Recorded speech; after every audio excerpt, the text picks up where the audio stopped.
Futuri Podcasts Futeboleiros apresenta The Pitch Invaders.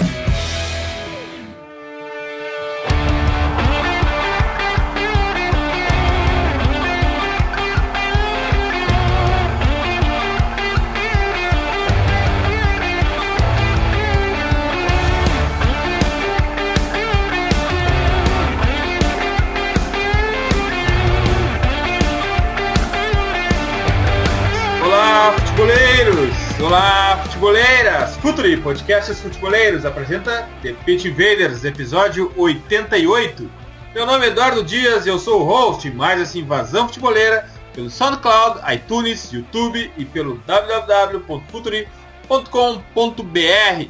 E o Brasileirão 2018, enfim, está começando, junto com ele também a Liga Futuri Pense o Jogo, da Real Fever, o melhor fantasy do mundo. Baixem o aplicativo e usem o código LFuturi para participarem conosco. O mercado da primeira rodada fica aberto até às 15 horas do dia 14 de abril. Bom, e hoje não tem outro assunto, não tem saída. O The Pitch Invaders invade o Campeonato Brasileiro para um episódio que já está clássico no Futuri, o guia colaborativo do Brasileirão. E eu já conecto com o Invader, que sempre está por trás dessas maluquices que envolvem futeboleiros espalhados pelo mundo todo. Dale, Gabriel Correia! Dale, Dinho, eu sou maluco mesmo nessas coisas. Acho que por trabalhar em rádio também e gostar de ficar enchendo o saco de todo mundo, porque aprender é um negócio sensacional, né? E nada melhor do que ouvir o pessoal que mora na cidade dos clubes do brasileiro, que acompanha o dia a dia, que tem uma percepção maior, né? Então, morando aqui em Porto Alegre, a gente tem uma noção maior da dupla Grenal, mas é muito legal entender todo o contexto que envolve os outros clubes. Então, essas loucuras, assim, elas servem muito pro cara aprender e para se preparar para um Campeonato Brasileiro que está chegando, finalmente, já está de volta, né? Já não aguentava mais os estaduais e tudo isso. Então, bem legal o Campeonato Brasileiro tá voltando e vamos aprender muito, né? Com essa galera toda que a gente convidou.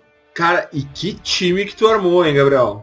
Muito com a ajuda do Vini, né? Porque a gente começou a pensar, e aí, vamos fazer de novo que nem ano passado. Ano passado a gente acabou fazendo algumas equipes e o crescimento do Futre, na verdade, tornou, eu não vou dizer que tornou tudo muito mais fácil, mas tornou uma responsabilidade maior de trazer mais informação e conteúdo de qualidade. Então, a gente, eu confesso, sem falsa modéstia, assim, a gente se puxou bastante para trazer um pessoal. Olha, é um famoso timaço e, cara, é o Barça Pepe, assim, o negócio, é o Real do Zidane, é o que vocês quiserem, mas é um timaço. Bom, vamos para mais um Invader da casa. Dali Bolívar Silveira, como anda, Boli? Dali Dinho, Dali Gabriel, Dali Myron, empolgado para esse Brasileirão aí. Eu sou um cara bastante otimista, espero muita coisa desse brasileiro, espero ideias novas. Tem treinadores novos já. Vamos escutar o que os analistas têm para dizer sobre os times, né? Estudaram bastante. Timaço que o Gabi e o Vini montaram. Vamos pra cima deles como sempre, Dinho. Mais um Invader que tá fazendo sucesso no YouTube. Myron Rodrigues. Dali, Myron. Dali, gurizada. A gente vai fazer esse guia aí hoje porque pra gente vai ficar muito fácil, né? É a mesma coisa que jogar, sei lá, como o Gabriel falou, jogar no Barça Pepe, porque tem muita gente boa aí. E vamos que vamos aí pra pauta aí, que vai tá bem legal o guia, vamos que vamos. Vamos lá, Invaders, vamos invadir o Brasil!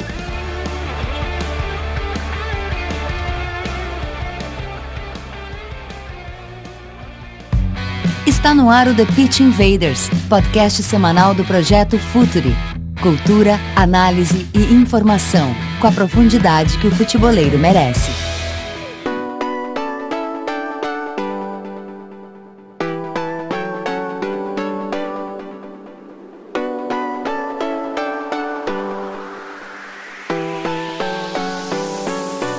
Invaders, começou enfim o Campeonato Brasileiro de 2018. Aqui no Brasil as coisas acontecem com um pouco de atraso, a temporada já está quase na metade, o principal campeonato está começando e a gente tem muita expectativa. Eu tenho muita expectativa, é um campeonato que eu gosto muito e uma expectativa, inclusive, por um conflito de gerações. Parece que os técnicos estão se renovando e principalmente as ideias estão se renovando, né, Gabriel? E a gente já viu um reflexo disso nos estaduais, né? Porque, pô, a final do Campeonato Paulista, querendo ou não, é Fábio Carille e Roger Machado. Lá no Rio de Janeiro, a gente viu o Zé Ricardo contra Alberto Valentim. Então, são ideias bem legais, assim, que a gente acompanha, né? Aqui no Sul mesmo, a gente teve o Klemer, que, querendo ou não, é um técnico dessa nova geração que a gente fala. Lá no Paraná, pô, o Thiago Nunes já fez um trabalho muito legal no Veranópolis. Eu tive a oportunidade de conversar com ele esses dias e ele é um cara muito inteligente, muito ligado. Ele tá fazendo um trabalho muito legal no Atlético Paranaense, nos aspirantes, que é o Sub-23. Então, olha, eu tenho realmente, e aí vai ser o Fernando Diniz, né, o técnico principal, mas eu tenho muita expectativa por esse brasileiro ser, quem sabe, o brasileiro de mais ideias, assim, de mais conceitos, de mais maneiras de jogar, e tomara que isso possa acontecer. Eu até brincava antes de a gente gravar, né, que a minha expectativa são muitas demissões, que é o que acontece geralmente no campeonato, mas tomara que seja o inverso, né, tomara que seja um campeonato diferente, um campeonato de ideias, de jogo, e que a gente possa comentar bastante sobre ele. Tomara que toda essa nova geração de técnicos tenha um background político que o sustente, né, que no primeiro empate eles não sejam demitidos, que é para a gente poder avançar em conceitos também. Myron, sangue novo no comando técnico das equipes, sangue novo também dentro de campo, né? Muitos jovens. Cara, muito jovem e o melhor, muito jovem bom, né? A fábrica aqui no Brasil não para. Ansioso para ver o Rodrigo Raio dos Santos, que já vem dando amostras de futebol bem jogado, inclusive na Libertadores. Ver o Lisieiro, que é um cara muito diferente, assim, que na minha opinião foi o melhor jogador da Copinha. Ver Arthur Cabral, centroavante do Ceará, ver Ayrton Lucas, lateral esquerdo do Fluminense, o próprio Pedro do Fluminense. O que é assustador é que já tem gente nascida em 2001 jogando brasileiro. E isso deixa me deixa velho. Mas deixa a gente feliz também em saber que o talento é cada vez mais precoce. E ainda bem que eles vão poder pelo menos jogar essa temporada por aqui, eles não vão sair direto, a gente vai poder ver no mínimo aí 20, 25 jogos dos meninos. Eu sou muito fã desses jovens talentos, a gente vai acompanhar muito aqui pelo Futuri. E tem uma característica, né, boa, esse campeonato, que daqui a pouco ele começa a se envolver com Copa do Brasil, com Libertadores, e quem sabe pode despontar algum clube que não seja o principal favorito, porque o Campeonato Brasileiro tem um desgaste terrível, né, Boli? É um campeonato em que os clubes passam embarcados e sem treinar. Pois é, Dinho. O Brasileirão tem essa peculiaridade, né? Como tu falou, é um calendário bastante confuso, que acaba encontrando o Sul-Americano, encontrando a Copa do Brasil. Esse ano tem Copa do Mundo, tudo bem, tem aquele um mês parado ali. Entre outros campeonatos que as equipes vão jogar. E sem falar que o Brasil parece até meio repetitivo falar, mas é continental pra caramba, né? Tem equipes do Sul e do Nordeste, por exemplo, que são as que mais sofrem, que fazem viagens muito longas. O Gabriel fez um baita texto sobre isso, comparando o Grêmio e com o Real Madrid, né? Mais um quesito continental, assim, internacional. Equipes que ganharam o Campeonato Continental nesse ano, né?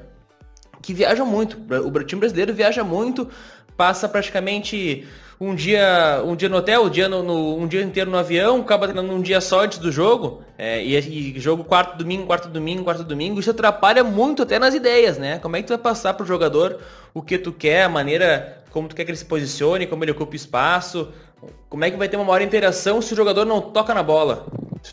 Para qualquer esporte, tu tem que ter pelo menos 10 mil minutos. Como é que tá passando mais tempo no avião do que dentro do campo? É muito complicado, né? Isso atrapalha bastante. E Boli, e essa peculiaridade que o Gabriel ressaltou bem no artigo dele sobre as distâncias, acaba atrapalhando muito os técnicos que vêm da América Latina, que são acostumados a países muito pequenos e aqui tem que passar o tempo inteiro embarcado. Isso é outro fator que acaba com a adaptação deles, né? É muito complicado, sim. Para pensar, por exemplo, na Argentina, no Uruguai, que o centro futeboleiro praticamente é na capital, né? O Campeonato Argentino são 30 equipes, não sei te dizer com certeza, assim, mas mais de 10 estão em Buenos Aires ou em Grande Buenos Aires. O Uruguai, então, nem se fala, né? O Uruguai é praticamente inteiro em Montevidéu. as equipes mal viajam, assim, viagem de ônibus de, no máximo, 2 horas, assim, percurso muito, muito curto, tem muito mais tempo para treinar, né? E isso também afeta muito a maneira de jogar futebol no Brasil. É mais um defeito, podemos dizer assim, que ajuda no jogo reativo brasileiro. Claro que tem também o background político que tu falou, né? Que não há esse suporte por trás, mas também essa falta de treinamento, essa falta de suporte ao treinador de futebol com o tempo, é mais fácil fazer uma defesa, fazer um time retrancado que saia no contra-ataque do que formar um time mais propositivo, um time que tenha mais a posse de bola, que leva mais tempo, leva mais trabalho, é mais trabalhoso fazer um time que ataque, que construa um jogo pensado, né? Vamos para o nosso guia. Gabriel e o Vini construíram um time fantástico de invaders, colaboradores que vão nos ensinar muito, e um aspecto muito legal que o Gabriel ressaltou também é essa relação orgânica desses caras com seus times, porque eles convivem na cidade ou muito próximo dos times, e por mais que o mundo seja globalizado, por mais que o mundo seja plano, por mais que a internet nos dê a informação em tempo real, informação online, a proximidade geográfica, o contato epidêmico ainda faz toda a diferença. E a gente vai começar agora pelo América Mineiro. Léo Figueiredo, comentarista da Itatiaia. Dale, Léo! Fala, galera do Pitch Invaders e também do Future. Aí, um abraço a todos. Salve, salve, meus amigos. Vamos falar aqui do América, do Coelhão, aqui de BH. O América é um time que já tem uma maneira de jogar muito bem definida pelo Anderson Moreira. Já há algum tempo, o Anderson assumiu o América no rebaixamento em 2016. Quando ele assumiu, o time deu uma melhorada, porque não tinha salvação realmente. E no ano passado foi campeão da Série B. Um time que tem uma formação básica, assim como quase todos no futebol brasileiro, joga sempre num 4-2-3-1, mas acaba se portando muito mais no 4-5-1. Né? Se defende com esses 3 meias, mas ao se defender, eles recuam ali, se aproximam dos homens do meio campo, fazendo uma linha com os volantes, uma linha de 5 para se defender. O América tem como grande ponto, né, o seu ponto forte, a defesa. Tem uma dupla de zaga que tem se destacado já aqui em Belo Horizonte há algum tempo. O Rafael Lima é um zagueiro experiente, não é um zagueiro muito veloz, mas tem um ótimo posicionamento e uma bola aérea muito forte, e que casa muito com o Messias, que é velocidade e força. Enquanto um tem experiência e não tem velocidade, o outro tem juventude, mas muita velocidade. O Messias é um ótimo zagueiro e que casa muito com o Rafael Lima. A bola parada do América é muito trabalhada pelo Anderson Moreira e com certeza será muito utilizado no Campeonato Brasileiro, onde o América não tem o potencial financeiro, né, como de outras equipes, como da maioria dos times na Série A, mas o América deve apostar bastante nisso. Teve como destaque no Campeonato Mineiro o Ailon, que todo mundo conhece, revelado no Internacional, não jogando como atacante, jogando como um meia pelo lado direito. Nesse 4-2-3-1 do América, o Ailon joga aberto pelo lado direito e o Luan joga aberto pelo lado esquerdo. Não sei se o Luan vai se firmar no Campeonato Brasileiro, acho que ele não vai dar conta de fazer esse leve trás ali pelo corredor da esquerda. É possível que o América tenha alguma novidade por ali, foi contratado recentemente o Ademir, um garoto que apareceu bem no Campeonato Mineiro pelo Patrocinense, pode fazer o lado do campo. Tem lá na frente o Rafael Moura, que é centroavante, que é experiente, mas que precisa que o América crie jogadas para ele. Não tem muita mobilidade o Rafael Moura. Ponto fraco do América seria exatamente nessa criação. É um time que se defende bem, mas que quando precisa propor o jogo ao adversário, tem certa dificuldade. Pode casar ao América de uma forma boa, que no Campeonato Brasileiro o América vai ser muito pressionado. Dificilmente o América vai pressionar algum adversário. Essa é a realidade do Coelho para a Série A. Mas é um time bem treinado. É um time que não se desorganiza de forma alguma e que sabe se defender. E para sobreviver na Série A, vai precisar muito disso. Do Anderson Moreira, de se defender bem e de ter velocidade para contra-atacar os adversários. Tá falado, amigos? Um abraço a todos vocês aí. Para mim, a chave do América Mineiro é a zaga, né? O Rafael e o Messias são caras que dão um suporte defensivo muito bom pro Coelhão aí. E eu acho que é a conexão principal desse time de Minas Gerais. Continuamos em Minas Gerais, vamos para o Atlético Mineiro. Quem nos explica e analisa é Léo Gomide, repórter da Rádio Inconfidência. Fala, galera do Future, um grande abraço. O Atlético chega para esse Campeonato Brasileiro 2018 com uma expectativa bem menor com relação à temporada do ano passado, né? quando o Atlético tinha contratado o Roger Machado como treinador, tinha no elenco jogadores um pouco já com uma idade avançada, né, mas é de renome, como o Fred, o Robinho, né, o Marcos Rocha, que acabou se transferindo nessa temporada para o Palmeiras. O ano passado foi uma temporada cercada de expectativas, mas aí as trocas de treinadores, né, o Roger durou apenas até o mês de junho no Atlético, chegou o Rogério Micali, que ficou apenas 13 jogos, assumiu o Oswaldo Oliveira, o Atlético até brigou por uma vaga na Libertadores, mas sempre com um desempenho bem abaixo com relação aos nomes que tinha e ao que esses mesmos atletas entregavam, né, neste ano de 2017. O Oswaldo caiu, o Thiago Largue assumiu a equipe há 15 jogos, né, neste ano de 2018, soma 10 vitórias, 1 empate e 4 derrotas, por mais que o Atlético tenha perdido o Campeonato Mineiro para o Cruzeiro, né, mas venceu o primeiro jogo, atuando bem, 3-1, acabou perdendo o título devido à melhor classificação do Cruzeiro na fase classificatória, né, já que o Cruzeiro foi o primeiro colocado, tinha vantagem de 2 resultados iguais. O time tem uma boa média de gols marcados até aqui, 1,6 nesses 15 jogos disputados com o Thiago Largue, uma média baixa de gols de 0,6, foi vice-campeão mineiro, está vivo na Copa do Brasil, iniciou já a disputa da Copa Sul-Americana e tem o Campeonato Brasileiro pela frente. Pelo elenco que tem, eu acredito que o Atlético não chegará a brigar pelo título, a não ser que cheguem 3 ou 4 reforços pontuais aí para serem titulares nesse ano de 2018. Mas é um time que coletivamente já atua de uma forma bem melhor com relação ao início da temporada, um jogo mais associativo, ora jogando pelos lados também, concentrando com o Casares boas jogadas pelo centro. O Thiago Largue, que reposicionou o Casares, é um jogador que agora atua mais aos lados do volante, buscando uma melhor transição para o Atlético, né? E por ser um jogador que também tem uma boa capacidade física, esse fato dele ter sido recuado um pouco mais para essa construção de jogo desde trás do Atlético, não impede a chegada dele na frente. O Casares é o segundo jogador com mais assistências no ano, com 4, né? Só perde para o Romulo Otero, que tem 6, né? Então eu acredito que o Atlético pode fazer um Campeonato Brasileiro para brigar por uma Copa Libertadores da América e com o elenco que tem, focar, quem sabe, nas competições mata-mata, como a Copa do Brasil e também a Copa Sul-Americana. É um prazer falar com vocês do Future, que fazem um grande trabalho, fazendo com que a gente pense o jogo. Eu acho que isso tem que ser cada vez mais difundido. Grande abraço, galera.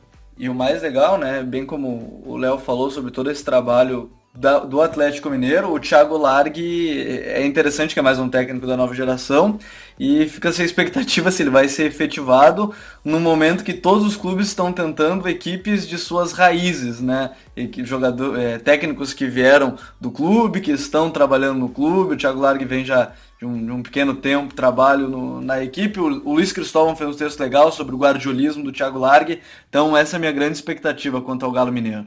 Agora a gente vai para o outro Atlético Paranaense. Quem faz a análise é Fernando Freire, repórter do Globoesporte.com. Fala pessoal da Future, primeira vez minha aqui, então quero agradecer o convite e parabenizar pelo trabalho que vocês realizam. Em relação ao Atlético Paranaense, o Fernando Diniz pôde comandar o time em poucos jogos nessa temporada, já que o time de aspirantes vinha jogando o Campeonato Paranaense.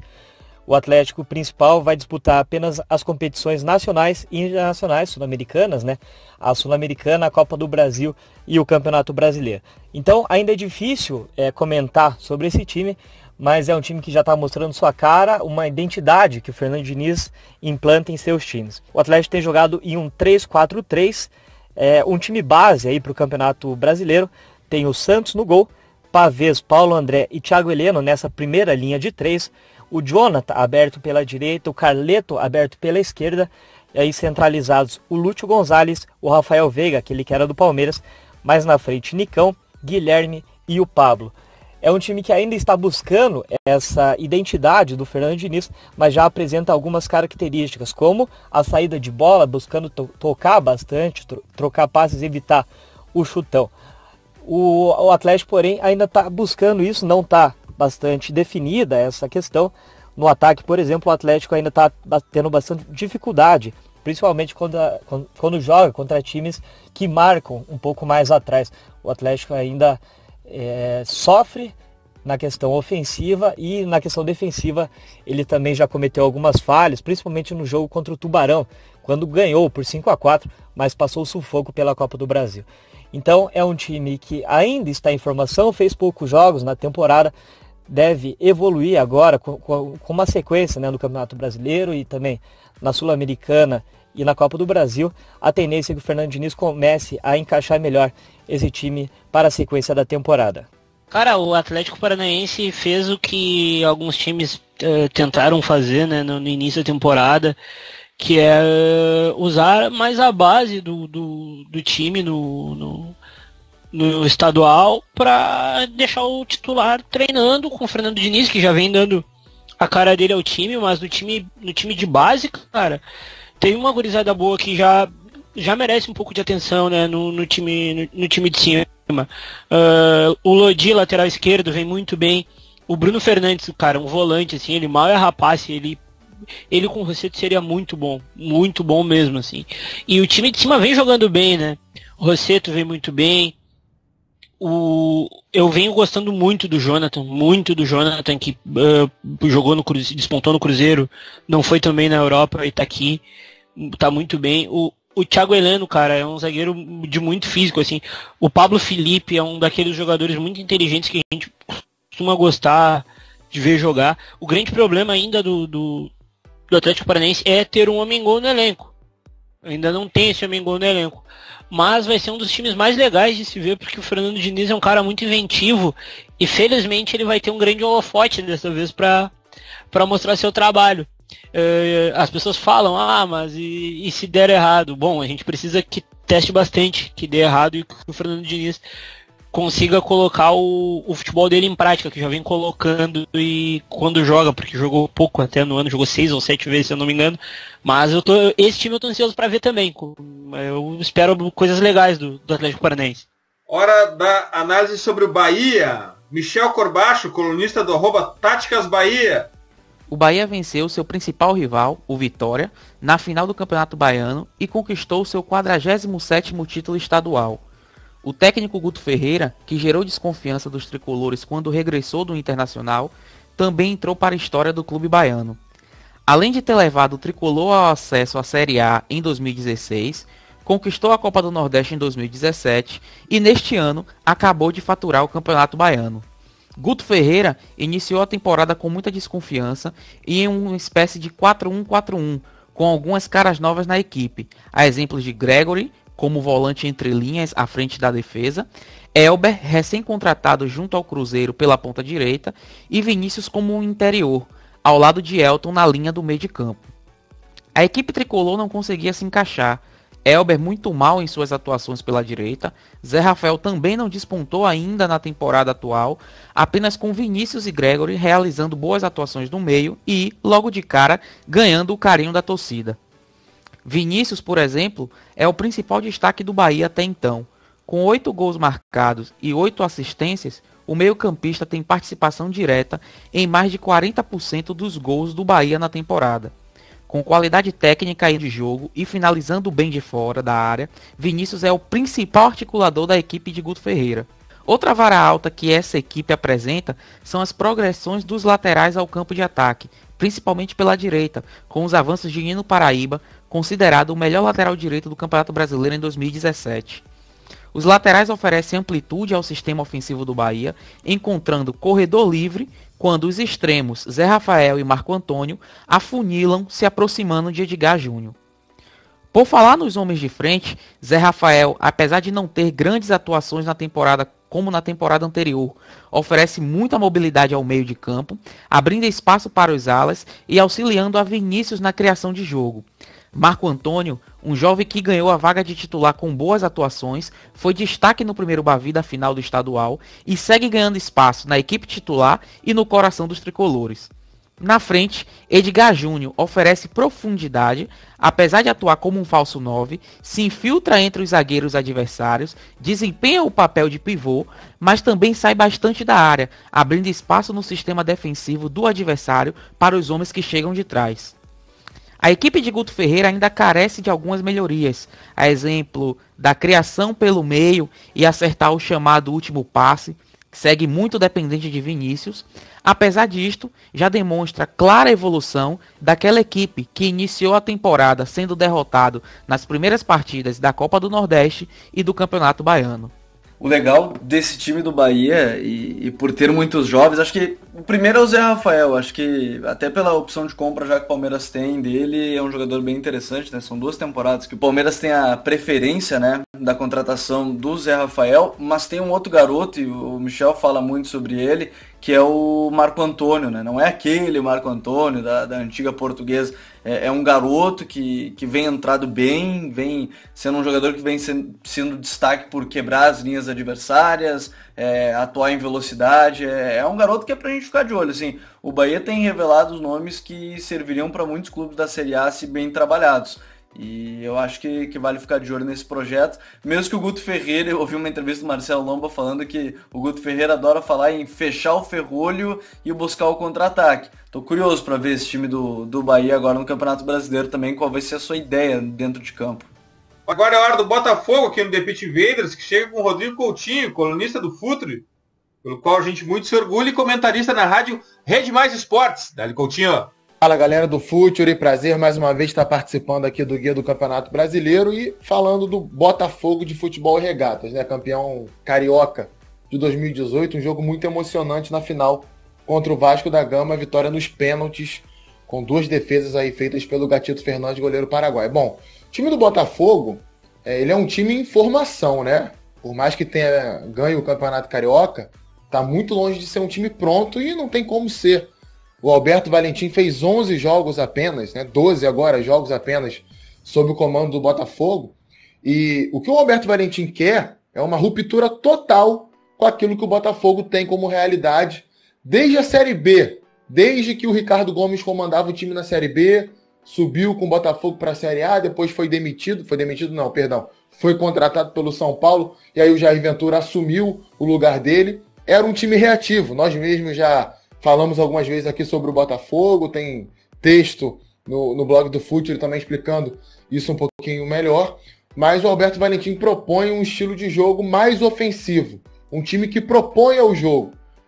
Por mais que o Botafogo não tenha um elenco dos melhores do Brasil, não tenha peças ofensivas assim tão badaladas quanto outros clubes do futebol brasileiro, é um time que gosta da bola sob o comando do Alberto Valentim. Bota no chão, tenta a aproximação, busca a saída curta desde trás. Dificilmente a gente vê, por exemplo, o Botafogo utilizar a ligação direta, ou quando faz isso, faz com um propósito específico para um momento do jogo ou para alguma partida necessariamente, mas o padrão do Botafogo não é esse. É a aproximação com bola no chão. O Rodrigo Lindoso faz isso muito bem na saída de bola com o Igor Rabelo, aciona o Moisés pelo lado esquerdo, que fez um grande campeonato carioca com a camisa do Botafogo. Tenta sempre o time as triangulações pelos lados do campo. É um time que vem jogando no 4-1-4-1, então fica um pouco mais fácil, né? Os jogadores ficam um pouco mais dispostos para essa triangulação. Pelo lado direito com ponta, o meio interior e o lateral direito. Pelo lado esquerdo, o lateral esquerdo, ponta esquerda e o meio interior pelo lado esquerdo. Defensivamente, o time do Botafogo tem apresentado alguns problemas. É um time que não tem a agressividade necessária na abordagem de marcação, então é um time que até se posiciona e é compacto. Agora, marca muito com o olho, observa muito o adversário jogar, não tem tanta pegada assim na marcação, e isso se multiplica na transição defensiva. Esse é o aspecto mais preocupante do jogo do Botafogo. É um time que, quando perde a bola, demora demais a reagir, levou muitos gols de contra-ataque já sob o comando do Alberto Valentim, ou de bolas perdidas ali na região do meio-campo, o adversário acelerava um pouquinho e conseguia fazer o gol. Melhorando isso, o Botafogo se torna um time mais competitivo ainda para o Campeonato Brasileiro. Acredito que, como o Botafogo só tem o Brasileirão e a Sul-Americana, já está fora da Copa do Brasil, pode talvez beliscar uma vaguinha na Libertadores. Vai depender, é claro, do número de vagas na Libertadores via Campeonato Brasileiro. Beleza, galera? Forte abraço a vocês. Botafogo vem com um trabalho muito novo, que foi até criticado, mas com essa confusa e estranha módulo do Campeonato Carioca. Acabou chegando na decisão, né? Sem ganhar a Taça Rio nem a Taça Guanabara, e foi campeão em cima do Vasco, toda aquela polêmica que teve no último minuto. É um time que eu gosto muito da zaga, eu gosto muito do Igor Rabelo, eu gosto muito do Marcelo, que vem tendo oportunidades. Tem o Gatito, vem numa fase boa. E Brenner na frente, né? O Brenner que foi escorraçado do Internacional, vem fazendo uma boa temporada. Tenho bastante amigos botafoguenses que preferem o Brenner ao Roger, que foi um cara de destaque na baita campanha do ano passado na Libertadores. O Brenner tem indo muito bem lá. Infelizmente o João Paulo, que era o camisa 10 e podemos dizer assim, o craque do time para essa temporada, teve uma lesão muito séria, mas o time vem conseguindo ter bons resultados e uma boa dinâmica de meio campo sem o João Paulo. Tem um garoto no meio campo agora que me fugiu o nome, Matheus Fernandes, muito bom, faz um pivote, bom passe, tira facilmente a bola da zona de pressão e trabalha muito bem com os laterais. São laterais novos agora do Botafogo. Ele já ia bem ano passado na Libertadores. Mesmo trocando uma parte do elenco, ele acaba fazendo essa conexão, acha o passe muito fácil, é uma qualidade fantástica do garoto. O Botafogo tem bons nomes surgindo da base, prospectou bem no mercado, tem o Léo Valência se acostumando ao Brasil, crescendo, hoje pela Sul-Americana fez uma boa partida. Vamos ver, o Botafogo acho que briga pelo meio de tabela. Hora do Ceará com Bruno Formiga. Bruno Formiga demorou para chegar aqui, Bruno, comentarista do Esporte Interativo. Dale. Bem, vamos lá. O Ceará do Marcelo Chamusca é um time muito bem estruturado, muito bem esqueletado, com um modelo já muito claro desde o ano passado, quando o time conseguiu o acesso já sob o comando do Chamusca.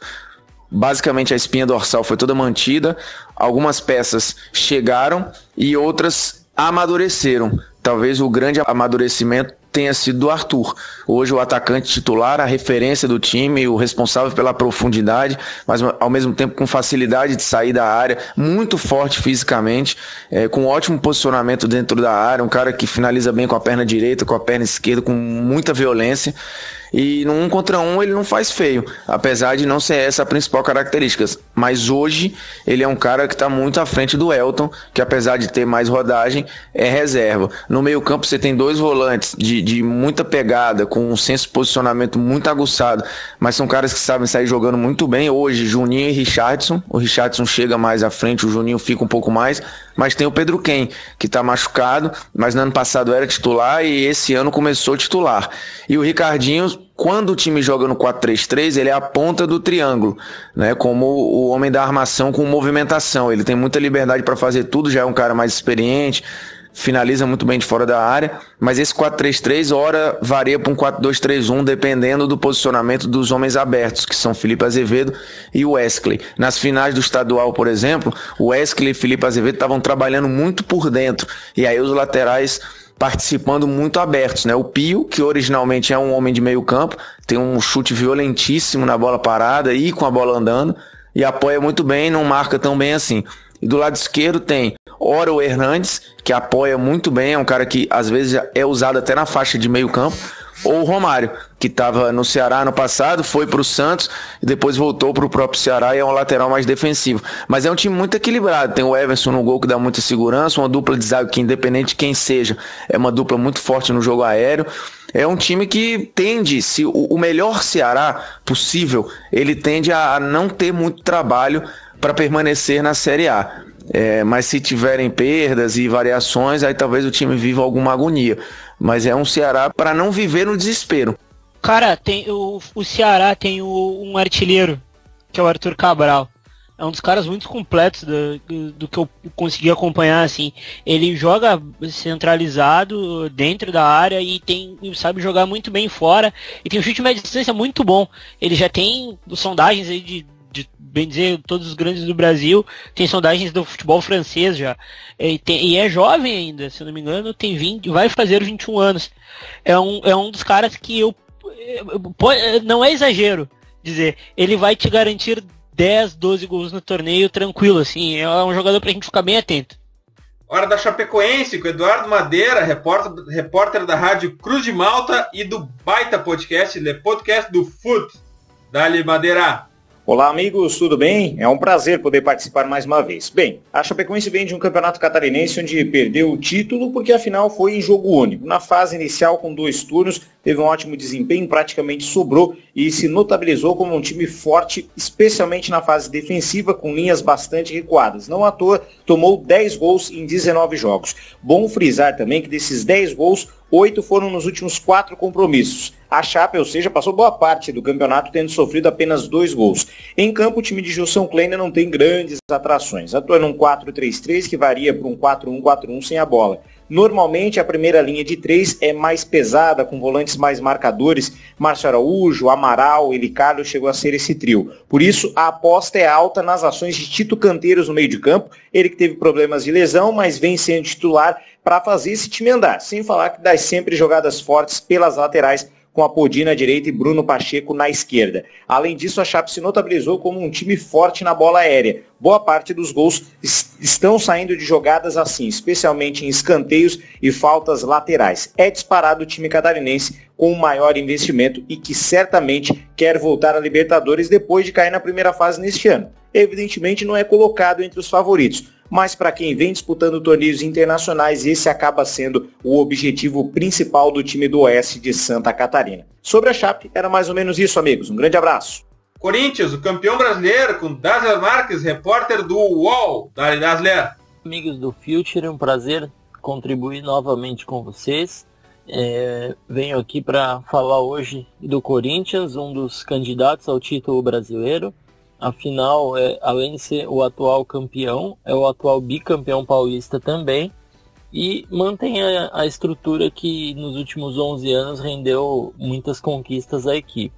O treinador Fábio Carille tem um desafio nesse início de brasileiro, segundo ele próprio, que é encontrar uma formação. O Corinthians tem, por conta da falta de um centroavante confiável, variado formação, né? Entre o 4-2-4 com o Rodriguinho como falso 9 e um 4-2-3-1, que é o que o treinador gostaria de efetivar, mas sempre revezando ali a peça mais avançada.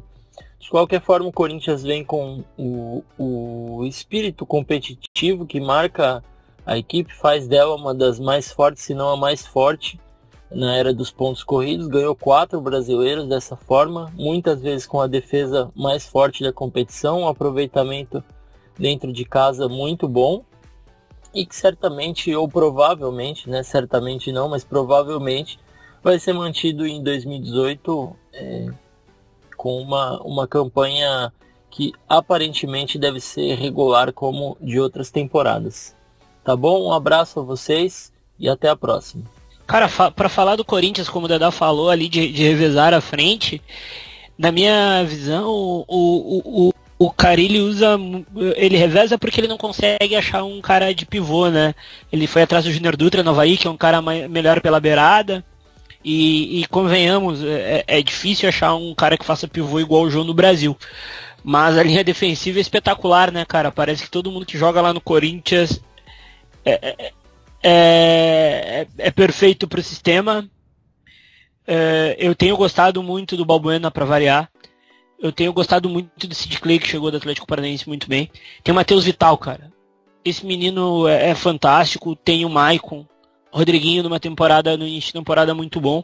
É o grande favorito do torneio, por manter a estrutura, por ter um jeito de jogar e por ter a força mental. É um time de força mental muito grande, não se abala com nada. Carille vai para mais um ano pleiteando esse título aí, e eu acho que é o grande favorito para ganhar o campeonato. Também porque o conceito de proteger o funil, não levar gol, se adapta muito a pontos corridos. Não levar gols é chave nos pontos corridos. Isso torna o Corinthians mais favorito ainda. Cruzeiro, Matheus Souza, Matheus Kovacic, grande colaborador do Futuri, do qual a gente muito se orgulha. Vamos lá, dá-lhe Cruzeiro, Matheus. Fala, galera do Future, tudo tranquilo? O Cruzeiro fechou o Mineiro como o time mais organizado do campeonato estadual, ainda que tem alguns problemas estruturais mais sérios, principalmente em jogos grandes, né? A gente já percebeu aí durante o campeonato que existe muita diferença em questão de desempenho no que se refere a jogos grandes e jogos menores. O Cruzeiro, na primeira fase do Mineiro, teve uma defesa incontestável, mas em jogos maiores passou por muita dificuldade no que se refere a bolas paradas. Sofreu 3 gols do Atlético num clássico, que perdeu de 3-1, levou os 3 gols em bola parada. Muita dificuldade para proteger a própria área, né? Cruzeiro que no Mineiro praticamente não sofria gols, sofreu logo 4 do Racing. É complicado você estabelecer um padrão para um time que em jogos menores consegue se proteger muito bem e em outros jogos não consegue fazer quase nada em relação a isso. Mas o Cruzeiro, além disso, ainda passa por questões de dificuldade quanto à elaboração do jogo, né? Um time que, pelo perfil do Mano Menezes de não ser um técnico tão produtivo em questão de ter a bola, propor o jogo, tem um pouco de dificuldade, porque o Cruzeiro tem um elenco propício a jogar e ter a posse, mas não faz tanto isso, né? E aí a gente vê às vezes uma situação em que você encontra muitos jogadores de meio de criação ou de circulação com a bola, como é o Robinho, como é até o Arrascaeta, o Thiago Neves. São jogadores de características um pouco parecidas nesse sentido, mas que atuando juntos às vezes deixam a desejar, porque o time também não produz tanto com posse, né? O Cruzeiro é melhor quando contra-ataca. Tanto que os gols que fez contra o Atlético na decisão saíram quase todos assim. A transição rápida, um desmarque e o gol. O gol do Thiago Neves, inclusive, o gol que sacramentou o título, foi bem assim, se desmarcou no meio da zaga. Mas é um elenco muito forte, mas que não consegue jogar na sua capacidade máxima, ou ao menos passa essa impressão. Acredito que o Cruzeiro tenha como grande desafio para o ano conseguir fazer com que a qualidade do jogo com a bola nos pés seja melhor, né, na hora de atacar os adversários, e principalmente a sua transição seja um pouco mais efetiva. O Cruzeiro é um time que geralmente, principalmente desde que o Dedé virou titular, tem melhorado em questão de proteger a sua área, bola aérea, tem alguns pontos fortes quanto a individualidade do Thiago Neves, do Arrascaeta, que são jogadores que conseguem concluir bem. E mesmo sem o Fred, tem alguns perfis de centroavante que podem variar muito a dinâmica do jogo. O Sassá, que domina bem na área, tem um pouco mais de físico. O Raniel, que é um centroavante que faz um perfil de centroavante pivô. O Rafael Sobis, que joga fora da área. São perfis diferentes, né? Claro que nenhum deles tem a qualidade que teria o Fred, mas o Cruzeiro tem muitas peças diferentes, né? Embora ainda tenha alguns pontos um pouco fracos, talvez a lateral esquerda, que enfraqueceu muito com a saída do Diogo Barbosa, mas é um time que, ainda que tenha suas limitações na questão do jogo, e um trabalho que mesmo com títulos ainda um pouco contestado do Mano Menezes, pode sim ser um candidato a alguma coisa maior aí no campeonato, nem que seja uma disputa por vaga em Libertadores, a ver como fica essa competitividade aí com esses problemas em jogos maiores. Cara, o Cruzeiro do Mano era o que a gente falava do Corinthians também, não toma gol, né? Protege o funil, mesmo que por vezes tenha detrimento ao ataque. Isso pega muito mal entre alguns torcedores do Cruzeiro. Mas Dedé recuperou, tá muito bem o Dedé. Eu tenho gostado muito da Ariel Cabral e Henrique, cara. É uma dupla muito fera de volantes. De Arrascaeta, mesmo com alguns problemas clínicos, é um cara muito bom. Pena ter perdido o Fred, que não vai jogar, bem dizendo, na temporada. Mas acho o Raniel, que é um menino que vinha entrando na temporada passada e vinha entrando legal no time, jogou até a final da Copa do Brasil, que eles foram campeões. É um dos times que tende a ficar entre os 5. O problema vai ser conciliar com a Libertadores, mas eu acho um time muito bem treinado pelo Mano e que a gente precisa ter em conta nesse torneio. É um dos que podem vir a ameaçar o Corinthians. Hora do Flamengo com o André Rocha, colunista do UOL, o Invader, já passou por aqui, já nos ensinou muito, aprendo muito com ele. Vamos lá, Flamengo, André Rocha. Alô, galera do Future, um abraço, aqui é André Rocha, do Portal UOL. Bom, difícil fazer qualquer previsão sobre o Flamengo, qualquer projeção para o Flamengo no Campeonato Brasileiro, porque tudo é uma grande incógnita, né? Começando pelo treinador, o Maurício Barbieri, que está aí assumindo o time agora, né? Depois da demissão do Carpegiani, após a eliminação do estadual. E ele começou com o 4-1-4-1 que o Carpegiani vinha utilizando, vinha trabalhando, mas já sinaliza uma mudança na equipe com uma formação mais parecida com a dos tempos do Zé Ricardo e do Rueda, com o Ilharão na proteção da defesa, com o Pará e o René nas laterais, então uma formação com mais preocupações defensivas, o Diego mais liberado num 4-2-3-1. Então a maior dificuldade do Flamengo, sem dúvida nenhuma, é o seu elenco desequilibrado e agora ainda perdendo uma referência importante que pode ser recuperada mais à frente, que é o Guerreiro, o trabalho de pivô do Guerreiro na frente, que fazia o time funcionar. Ele não encontra a mesma qualidade com o Henrique Dourado, né, que é muito mais um finalizador, e mesmo como na finalização não vem bem no Flamengo. Então o Flamengo vai, inicialmente, a menos que o Barbieri realmente consiga implementar uma nova filosofia de jogo, o Flamengo vai continuar vivendo de cruzamentos e de lampejos ali na frente do Paquetá, do Vinícius Júnior. Não tem como muito prever o que o Flamengo vai fazer. Óbvio que o Flamengo costuma fazer mercado no segundo semestre, né, fazer contratações no segundo semestre.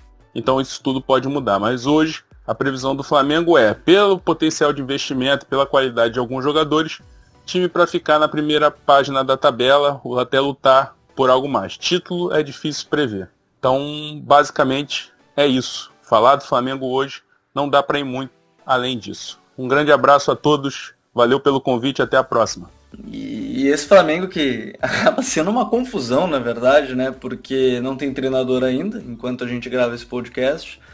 Pode ser o Cuca, tentou o Renato, foi até o Abel Braga, não tem ideia do que é, né? O Flamengo, um projeto estranho, porque o Carpegiani tentou implementar uma coisa que era colocar os melhores em campo, né? O 4-1-4-1 com os melhores em campo. Então, do Flamengo é difícil falar de suas ideias hoje, mas eu acho que o mais interessante, o Myron falou sobre jovens já muitas vezes, é acompanhar o Lucas Paquetá. Eu acho que esse garoto tem tudo para crescer muito, acompanhar um cara que, no meio de tanto jogador renomado, como o Diego, Everton Ribeiro, o Everton, né, o que joga aberto pela esquerda, é um outro atleta que a gente tem que ficar de olho. Então, o Flamengo vive uma confusão que é até difícil prever alguma coisa dentro de campo, mas eu acho que tem algumas peças que a gente pode olhar mais uma vez. Quando a gente fala de underdog, fala do Everton. Quando a gente fala de promessa, a gente fala do Lucas Paquetá. Então é difícil falar dentro de campo, mas é mais ou menos por aí que o Flamengo pode apresentar. Eugênio Leal, traz Fluminense. Eugênio, comentarista da Fox Sports. Que honra tê-lo por aqui. Bem-vindo. Dale Fluminense. E aí, pessoal do Future FC. Estamos juntos aqui nos Pitch Invaders. Olha, pelo segundo ano consecutivo, o Fluminense sai do estadual deixando uma boa impressão para a torcida. O time que parecia promissor ano passado acabou sucumbindo no Brasileiro. E a fórmula pode ser que se repita. Desta vez, mais uma vez, o Fluminense vai com muitos jovens, não tem dinheiro para investimentos.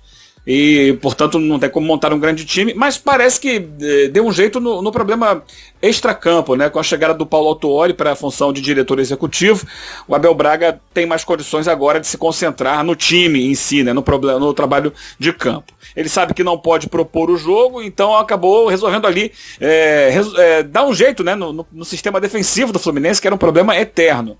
Ele apostou numa linha de 3 zagueiros, que são protegidos por 2 volantes. Renato Chaves, Gum e Ibanez. À frente deles, Richard e Jadson. O Jadson, aliás, fez um bom estadual. Então são 5 homens sempre preocupados em defender.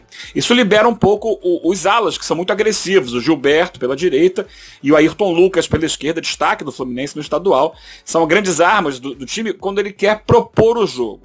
O Sornosa, o equatoriano, é o homem dos passes no meio de campo, enquanto o Marco Júnior dá velocidade ao time e boa qualidade de finalização. Então, sem a bola, Sornosa e Marcos Júnior fecham uma linha de 4 com os volantes no meio de campo. Então, o Fluminense, quando pressionado, faz um 5-4-1, deixando o centroavante Pedro um pouco mais à frente e isolado. O Pedro foi artilheiro do Carioca, com 7 gols. Ele carrega o fardo de substituir o Henrique Dourado, artilheiro do ano passado, e é a herança do Fred na posição, né? Tem estatura, corpo, excelente potencial, faz bem o pivô, tem senso de oportunismo, mas ainda não é um jogador pronto.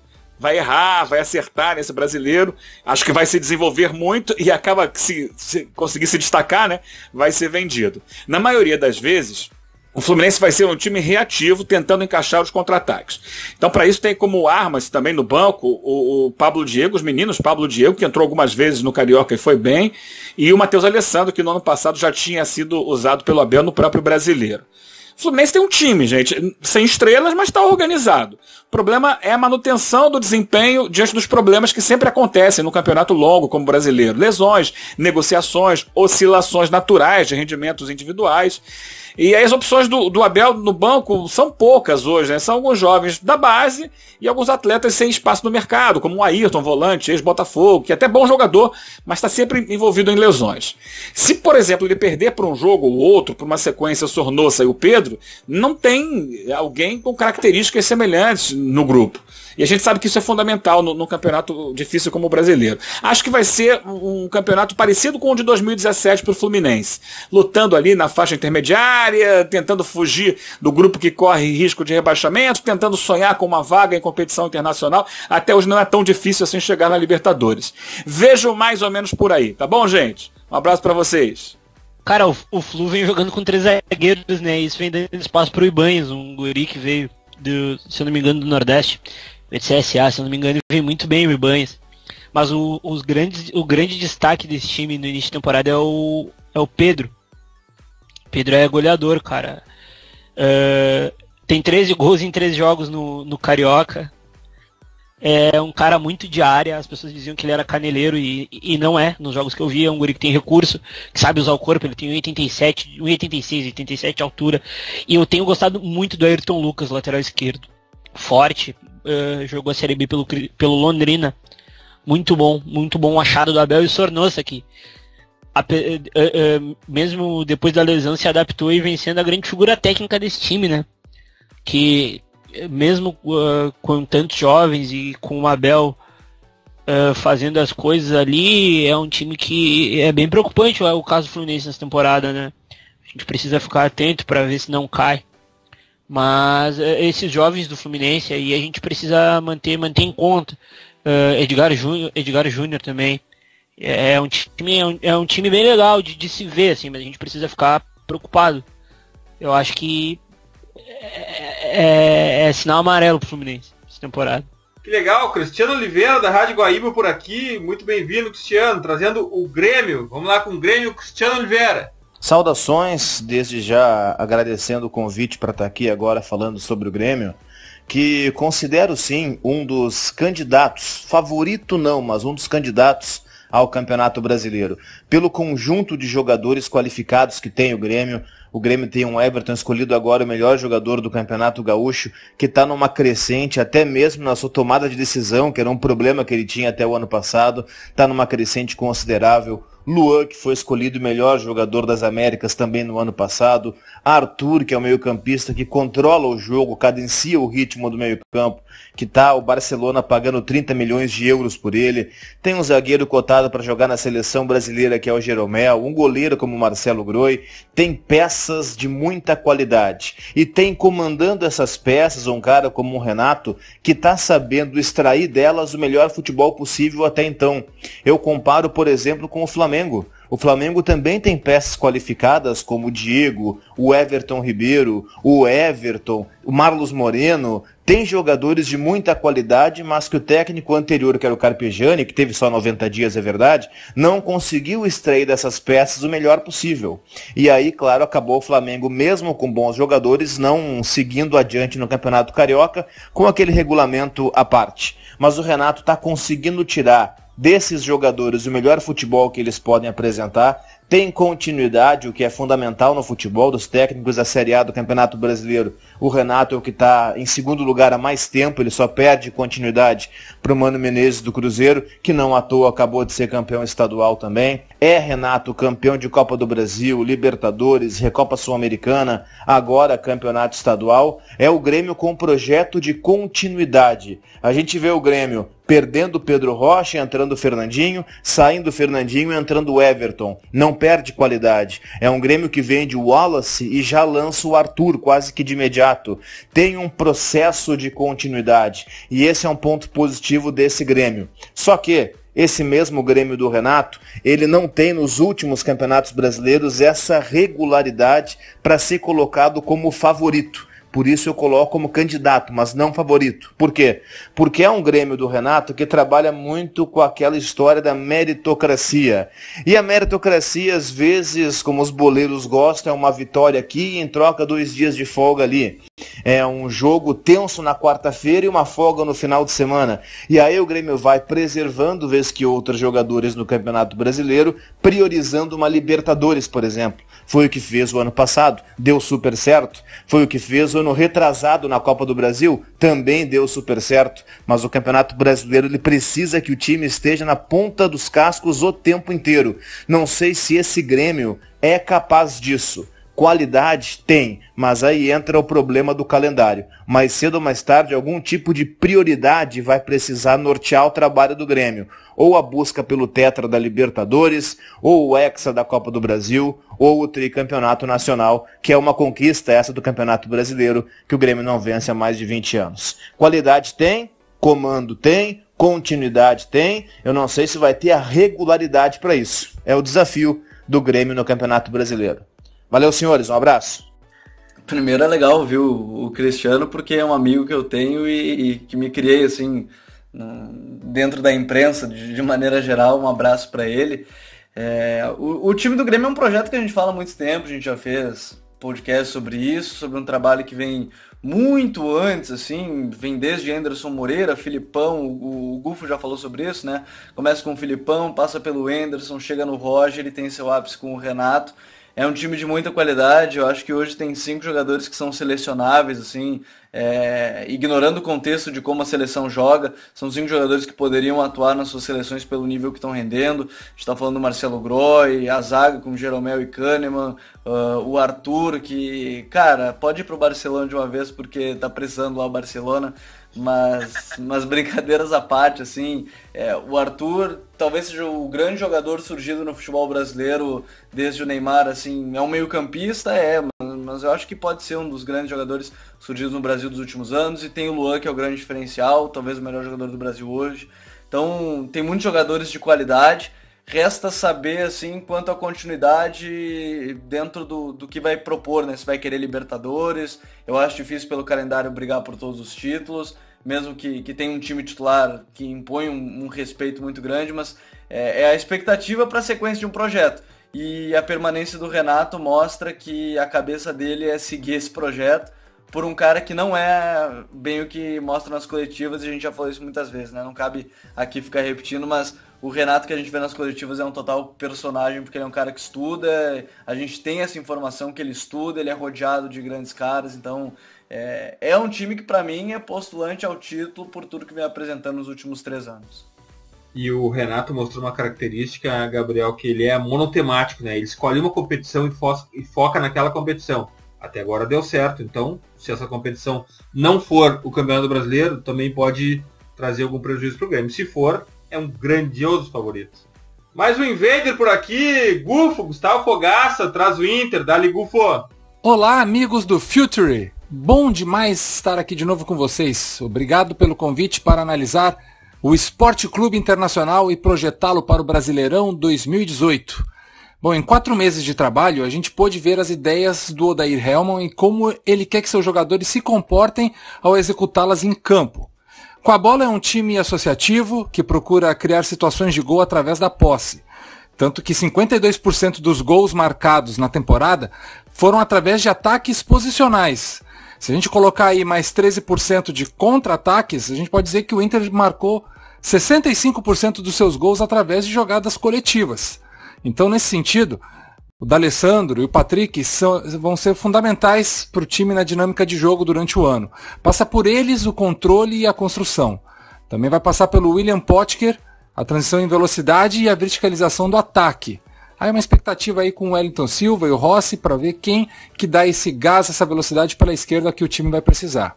O Patrick, para mim, que foi a melhor contratação do ano até agora, também vai ser importante nas vitórias pessoais, sendo ele o melhor driblador da equipe e o jogador que mais roubou bolas no campo do adversário. Ou seja, o cara que permite que o Inter construa lá, perto da meta do gol do outro time. E para que a construção ofensiva do Inter termine em gols na temporada, o time precisa treinar mais fundamentos de finalização.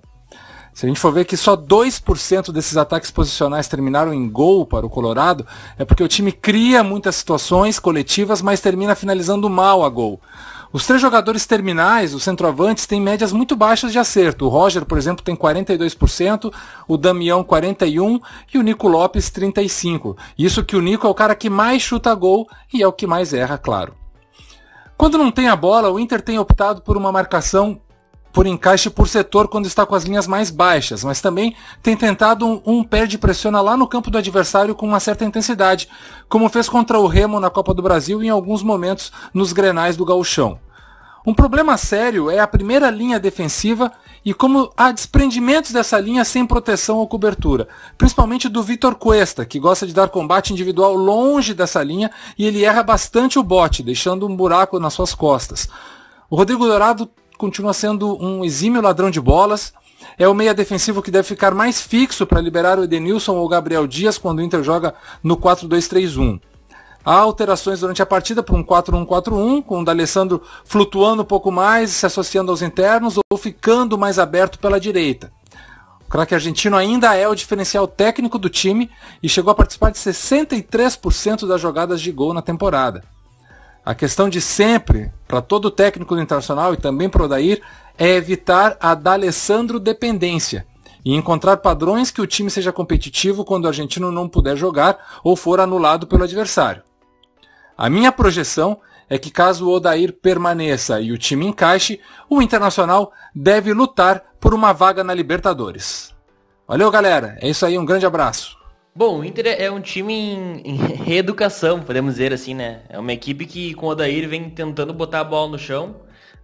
Falo tentando mesmo, porque alguns jogos não tem conseguido.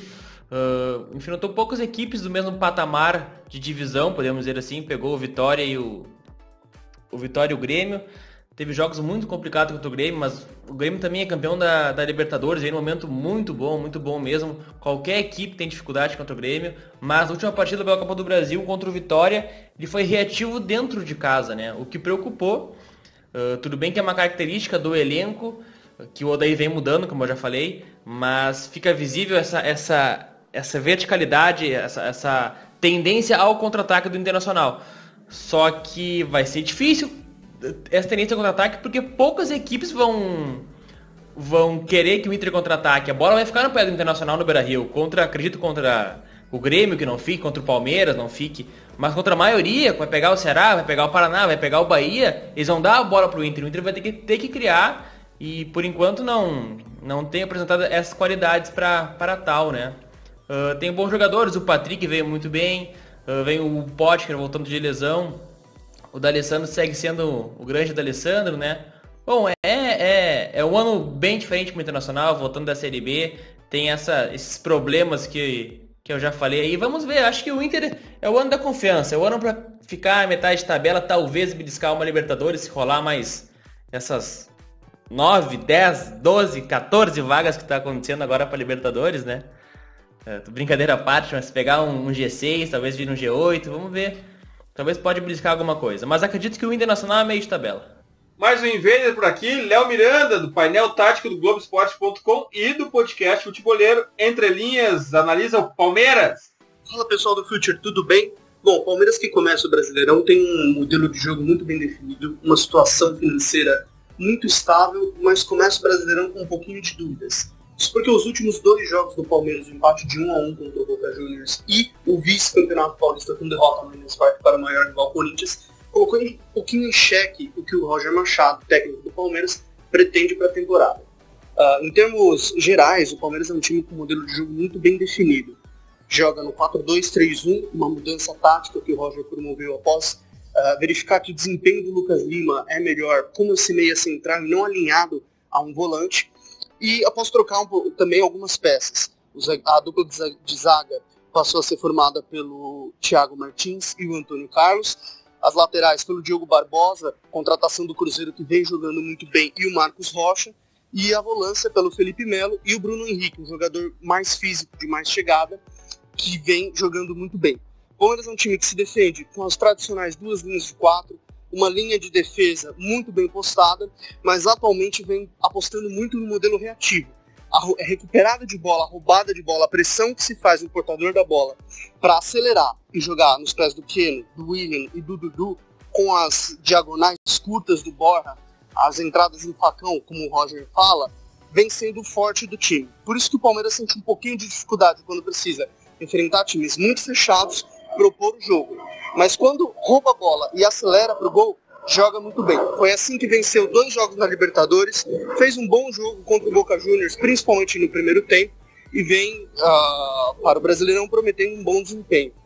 Se o Palmeiras vai ganhar, atender a expectativa alta da sua torcida, são outros 500. Mas com certeza é um dos favoritos, vive um momento de instabilidade tática, mas não vem jogando mal, o que é bom para a manutenção do trabalho do Roger e de toda a companhia. Um abraço para vocês, pensem no jogo junto com a gente. Como todo o time do Roger Machado, né, o time do Roger Machado é um time metódico, assim, é um time que gosta de ter a bola, que tem um sistema bem delineado, assim. Eu vi o Palmeiras atuar num 4-1-4-1, como eu vi o Palmeiras atuar num 4-2-3-1, assim. Foca muito nos 2 principais jogadores, que é o Lucas Lima e o Dudu. Dudu fazendo mais o lado de campo, com muita vitória pessoal, mas busca muitas bolas com o volante. O Lucas Lima também mais pela direita, trabalha bastante com o lateral, bastante mesmo. Tem o Borja crescendo, a melhor fase do Borja com o Palmeiras, que foi um baita investimento, né?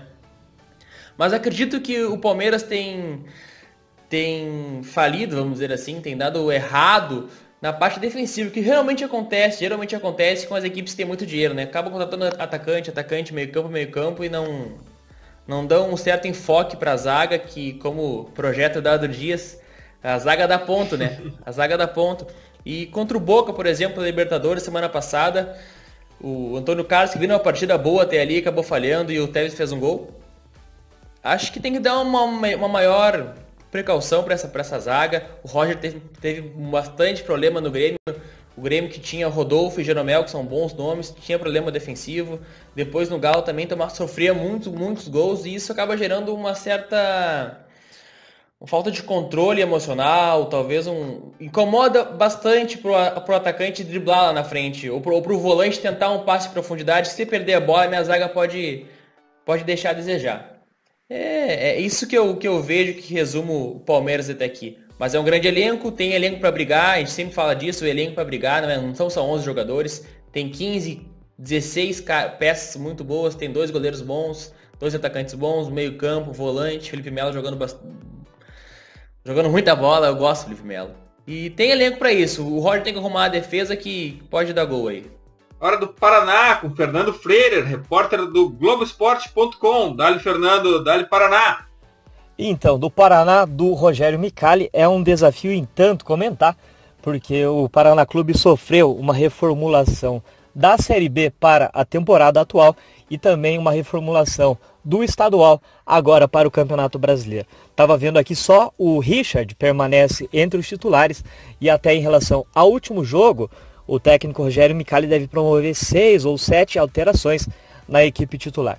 Um time base do Paraná a princípio, já que o time não vinha atuando, a gente tem analisado muito nos treinos, mas é uma indefinição aí. Um provável Paraná, então tem o Richard no gol, Alemão, Kleber Reis, Gesiel, que veio do Atlético Mineiro, e Mansur na zaga, Wesley Dias, Johnny Lucas e o Carlos Eduardo que tem se destacado na temporada atual, Caio Henrique, outro reforço, Vitor Feijão e na frente Lua Viana. São muitas mudanças, então é até difícil fazer uma análise do Paraná. Mas o que a gente pode ver no Campeonato Paranaense, que deve ser um pouco o perfil do Paraná, é um time que busca bastante a velocidade, deve jogar fechadinho, até porque volta para a Série A depois de 10 anos disputando a Série B. Então deve jogar fechadinho ali atrás, buscando os espaços. É um time também que aposta muito na bola parada. O Carlos Eduardo, como eu falei, tem se destacado muito, é o responsável pela bola parada. Pode ser aí uma arma do Paraná. Provavelmente vai lutar contra o rebaixamento na temporada atual, tentar se firmar na Série A, para daí sim nos próximos anos tentar pensar um pouco mais alto. É um time em reformulação. O Paraná tem já de cara o desafio de encarar o São Paulo fora de casa. Então cada jogo aí vai ser uma final. Até peço desculpa aí pelo bordão, mas cada jogo vai ser uma final para o Paraná, que tenta aí a permanência na Série A com um time bastante reformulado, que ainda comete muitas falhas defensivas, ainda que era o ponto forte do time no ano passado, ainda está procurando a formação ideal, e aí do meio para frente bastante mudanças, um desafio e tanto aí para o Rogério Micali no comando do Paraná Clube. Vamos falar um pouco do Paraná. É uma equipe que veio completamente remodelada para o Brasileirão. Teve um campeonato paranaense bem abaixo mesmo, acabou vendendo a maioria dos destaques ou voltando de empréstimo após subir para a primeira divisão. Com o Micali trouxe alguns jogadores novos por empréstimo também, trouxe o Gessiel, é um zagueiro do Galo, que eu gosto muito, muito mesmo, fez um campeonato paulista pelo Mirassol, um campeonato muito bom, o Gessiel é um zagueiro de boa saída de bola, de físico avantajado, assim, muita disputa, bola aérea boa. Eu gosto muito mesmo do zagueiro Gessiel, bom ficar de olho aí. Trouxe também do Galo o Mansur, o lateral direito do Inter, o alemão, trouxe muita gente nova. Maior destaque assim para o Matheus Pereira, que veio da Juve, e para o Caio Henrique do Atlético de Madrid. Fica bem evidente dessa ligação do Micali com os garotos da base da seleção brasileira, né? Trazendo por empréstimo para cá. Ele treinou os guris, assim. Não vou falar que é bruxismo, conhece os caras, tem confiança pro trabalho, né? É um Paraná completamente remodelado. Não sei dizer como vai ser dentro de campo, mas contratou gurizada que tem bastante futuro, pelo menos é o que os analistas falam, é o que planeja, por exemplo, os games que tentam prever o futuro, né? Claro, com base em dados, estatísticas. Caio Henrique, o outro Matheus Pereira, são caras que no FM, por exemplo, tem um bom futuro. Vamos ver como vão sair aí no Paraná nesse Brasileirão.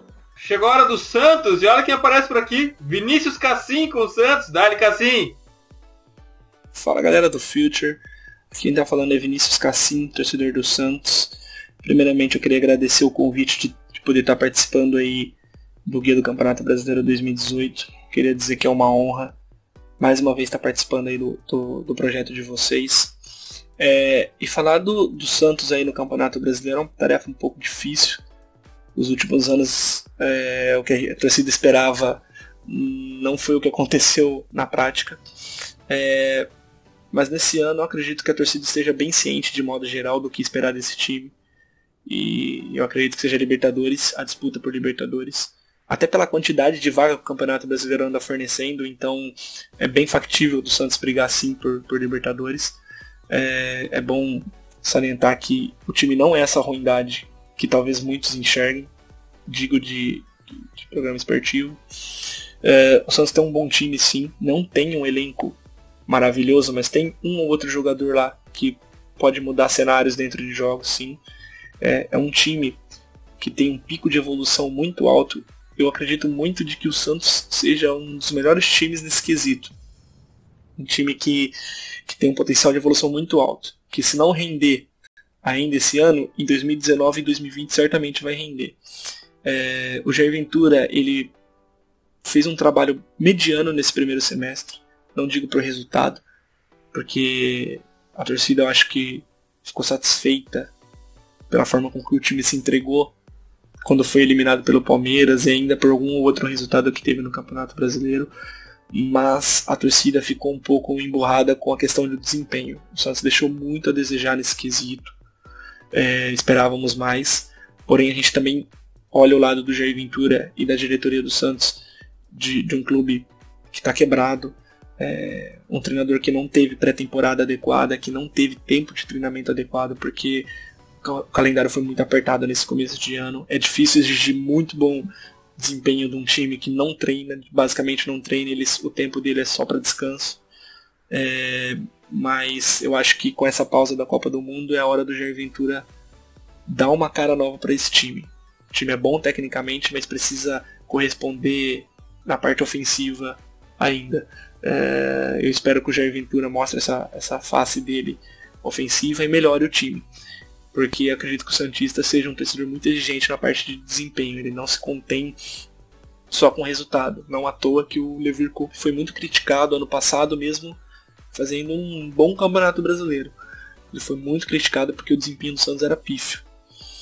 Então o que a gente espera do Santos é que brigue por Libertadores, é que tenha um bom desempenho e que, se possível, sim, brigue por título. Até pelo campeonato ser nivelado por baixo, às vezes pode acontecer uma surpresa ou outra.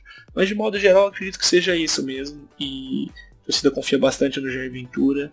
É um momento de reconstrução para o time, então há de se ter paciência.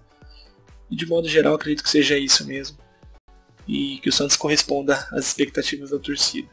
Muito obrigado, galera, pelo convite aí de novo. E é um prazer enorme estar aí com vocês. Valeu. Cara, eu tô feliz pelo Cassim tá aqui, que é um grande parceiro, né, no Twitter ali, é um cara que manja muito de bola. O Santos, como ele falou, né, não vem tendo o desempenho esperado, e porque é um choque, né?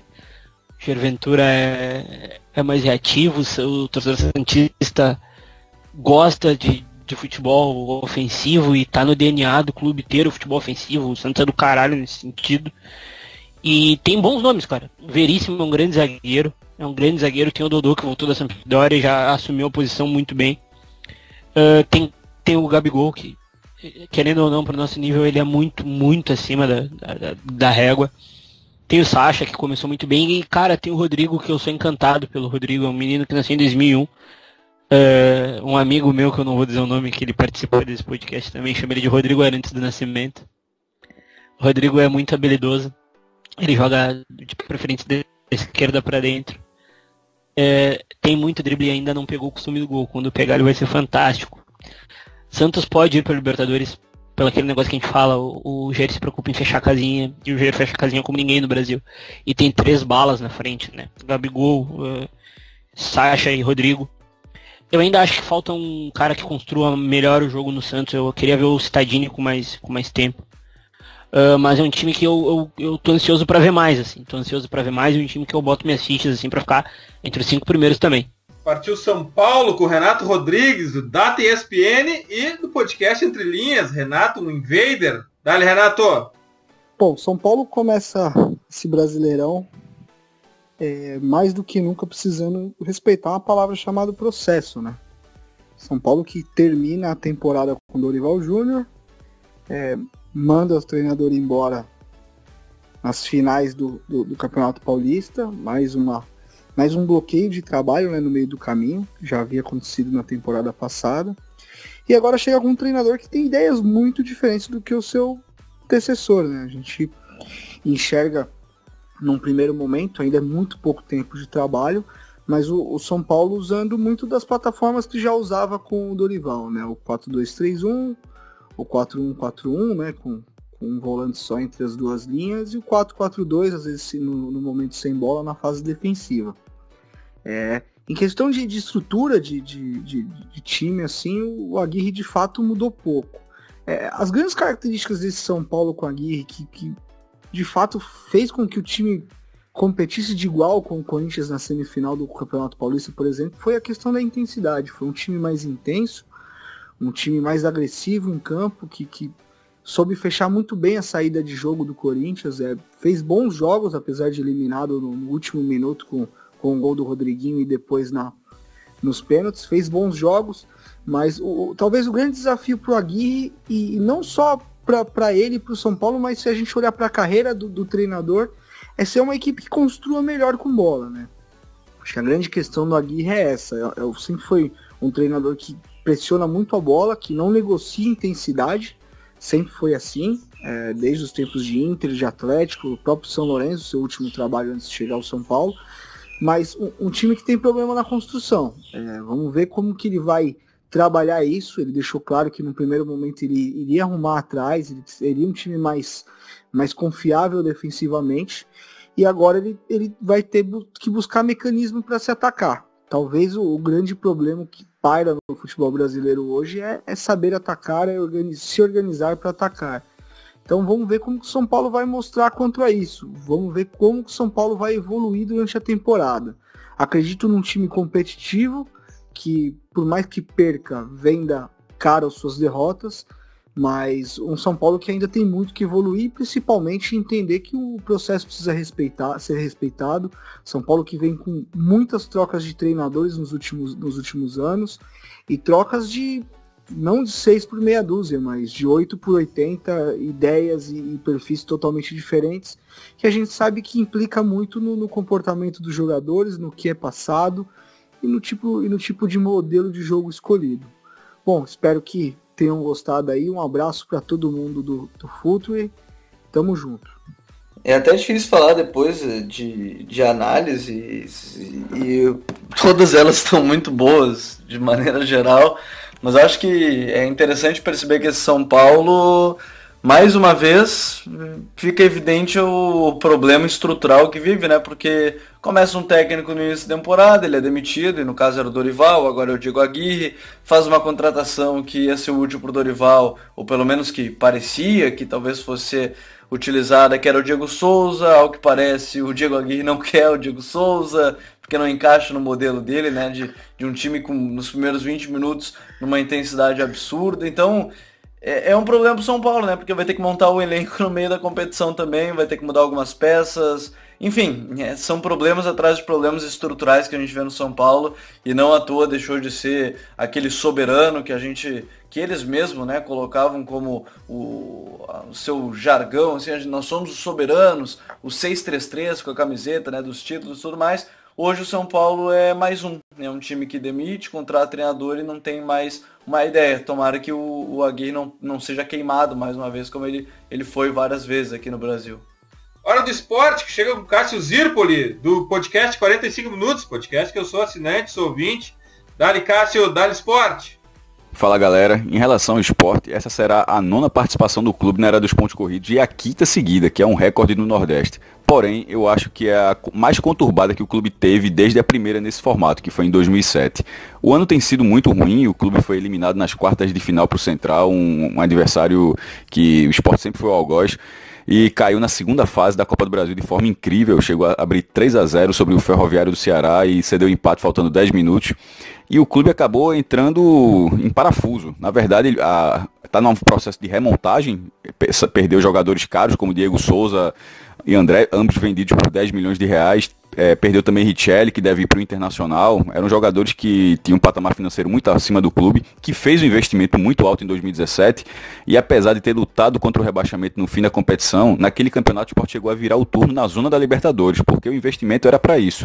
Mas aí começou numa queda de produção muito acentuada no retorno, e quase foi rebaixado, se salvando no final graças a 3 vitórias seguidas nas últimas 3 rodadas. Para esse ano, o clube repatriou Marlone, teria sido o principal jogador, vai contar com a volta de Everton Felipe, que foi um grande desfalque no segundo turno, quando ele rompeu os ligamentos do joelho, está completamente recuperado e deve voltar, sobretudo como titular, como uma das principais peças.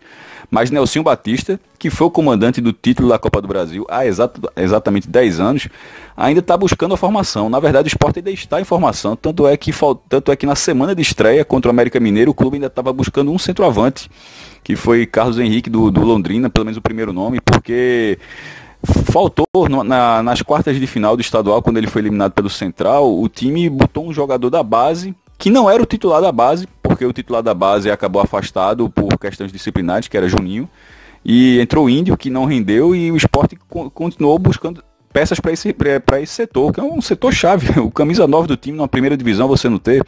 E você tinha André, que tinha feito 16 gols no ano passado, um jogador que saiu pelo valor que saiu para o Grêmio, campeão da Libertadores. Então olha o tamanho da disparidade. E isso não é só no ataque. Na questão defensiva, o Sport teve uma das piores defesas do Campeonato Brasileiro de 2017. E ainda busca esse acerto para 2018. Trouxe vários jogadores do Internacional, no caso o Anselmo foi mantido como volante, o Léo Ortiz chegou no começo do ano, fez até um pernambucano razoável, mas o clube ainda está tentando esse encaixe. Então, por esses motivos, pela falta de partidas, o Sport só fez 15 jogos no ano. Só 2 times fizeram menos, jogaram 14, o Sport fez 15.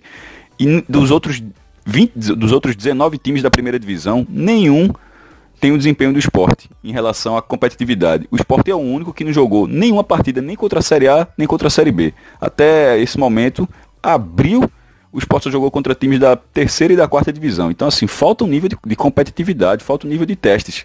Então, eu acho que a missão do Sport nesse ano é evitar o rebaixamento, não tem qualquer discurso. Nos outros anos, na megalomania, chegou-se a falar Libertadores e tal. Chegou perto em 2015, mas em 2016, 2017 foi apenas brigando para não cair. Dessa vez, esse discurso ele começa já na primeira rodada.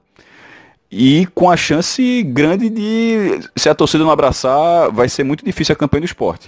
O time tem um patamar financeiro de cerca de 100 milhões de reais de faturamento na temporada, deve gastar por algumas contratações que ainda não chegaram, e isso só mostra que o time será feito durante a competição. E obviamente com a preparação dessa fica muito difícil. Um abraço a todos. Impressionante como o projeto Sport se deteriorou desde do esporte do Eduardo Batista, que teve aquele boom, que teve uma grande temporada. De lá para cá o Sport parece que na hora de enfrentar aquele pulo para passar do bloco médio para o bloco da frente, ele se perdeu em algum momento por ali e vai ter que começar a reconstrução de novo. Fez um troca-troca incrível com o Inter, muitos jogadores vieram para o Inter e o Sport é uma grande incógnita, tomara que dê tudo certo por lá. Hora do Vasco com o Fernando Campos, comentarista do Esporte Interativo. Dale Fernando, dale Vasco! Fala galera do Pitch Invaders e também do Future, é um prazer estar aqui com vocês. Vamos falar um pouco sobre esse Vasco 2018. Zé Ricardo fazendo um bom trabalho, continua muito bem à frente do clube, costuma utilizar um esquema 4-2-3-1 como padrão. Em outras oportunidades já utilizou o 3-5-2 e também o 4-3-3. E ele tem tentado transformar um pouco o estilo do Vasco esse ano.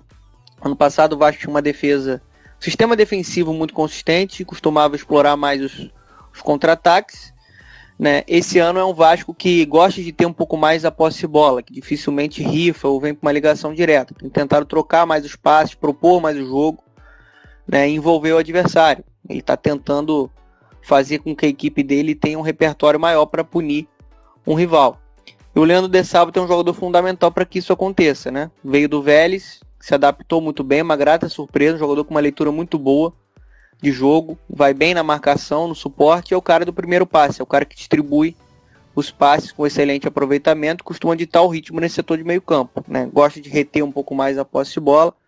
Outro ponto forte da equipe é o Iago Pikachu, aberto pelo lado direito, pisando na grande área, marcando gols, é o artilheiro da equipe esse ano. O Paulinho sendo muito bem lapidado, esse garoto é fenomenal, só 17 anos, né? Muita inteligência, muita técnica, capacidade de articulação, de bater no gol, né? É o grande nome individualmente dessa equipe. E é o Vasco que ele tem essa organização. O Vasco tem limitações, mas tem uma organização. Essa equipe pode melhorar muito com as voltas de Giovanni Augusto, do Kelvin, que está muito tempo lesionado, do Breno, que é um titular dessa equipe do Vasco, do Ramon, que é um titular na lateral esquerda. Então é um Vasco que pode crescer durante a competição e com essa organização. Mas tem alguns pontos fracos que o Zé Ricardo precisa trabalhar. Bola aérea defensiva continua sendo um tormento, isso precisa ser muito trabalhado. Tem a carência, né, no ataque, acho que precisa de um camisa 9, precisa de um jogador que passe mais confiança, não só em movimentação, mas principalmente também na finalização. O Vasco está tentando aos poucos se tornar uma equipe que domine mais os seus adversários. Valeu? Grande abraço, tamo junto. Continue com esse trabalho fantástico aí. Cara, o Vasco é um time que o Zé Ricardo, esse realmente tira leite de pedra, assim, no Brasil, do seu elenco. Porque a gente sabe que nominalmente o Vasco não é muito bom, né? Apesar de ter bons jovens, ter bons jogadores, Paulinho, fantástico. Mas o Vasco tem problemas, cara. Tem cara que não tem condição de jogar Série A, mas tá lá. É um time que precisa ter um sinal amarelo, ter um certo cuidado, defensivo principalmente. Mas quando o Paulinho voltar, as coisas mudam. Se o Evander, que é um menino que eu levo fé, não oscilar, as coisas vão ganhar um caminho. O problema do Vasco é muito mais político. Aí estoura no campo e fica complicado. Mas o Zé faz um trabalho espetacular lá, o Zé é muito bom no que faz. Vasco cair não cai, se tudo correr legal.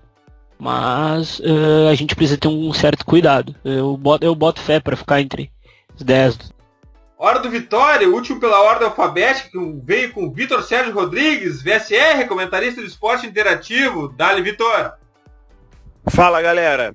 Avaliar o Vitória nessa primeira parte da temporada, nesses desafios antes do Campeonato Brasileiro, é um pouco complicado por conta daquele tumulto, daquela confusão generalizada no Bavi, que fez com que vários jogadores do Vitória e o técnico Wagner Mancini ficassem suspensos durante muito tempo.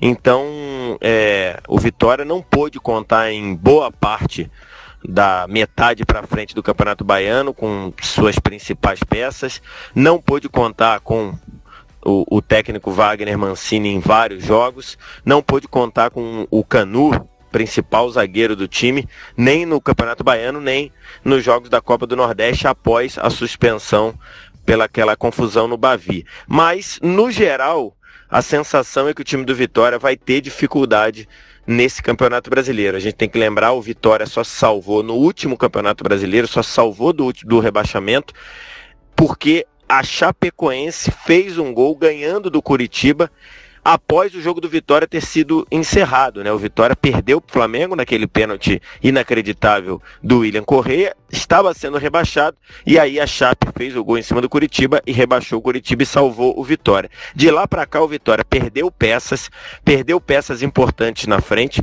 e não repôs no mesmo nível. Então, pelo que a gente viu até aqui, o time do Wagner Mancini na temporada, a sensação é de dificuldade para esse Campeonato Brasileiro. A sensação é de brigar do meio para baixo no Campeonato Brasileiro. O Vitória, ele tem força ofensiva, na frente ele é um time que tem funcionado bem, especialmente com o Neilton sendo o jogador para quebrar a marcação, afunilar, trabalhar por dentro, trabalhar junto com o Iago, junto com outros jogadores, abrindo o corredor para o apoio do lateral, mas do meio para trás o Vitória tem tido muitas dificuldades, mostrando fragilidade na marcação pelos lados, o miolo de zaga errando muito e tendo problemas também até nos goleiros. O Fernando Miguel sempre, ultimamente, sendo bastante regular, mas nesse ano não passando tanta segurança assim, e o goleiro reserva, o jovem Kaique,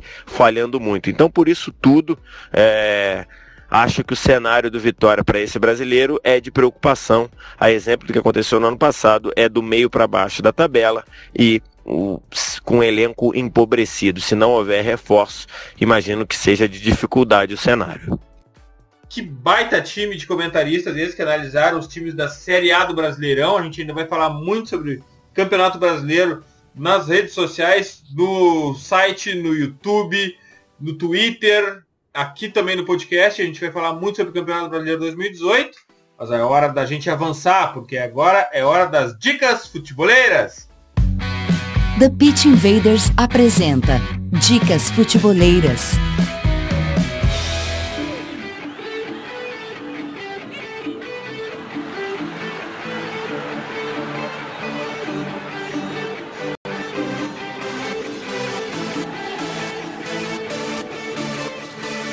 Bom, a minha dica futeboleira é o melhor fantasy do mundo. É o Real Fever do Campeonato Brasileiro e especialmente da Liga Futre.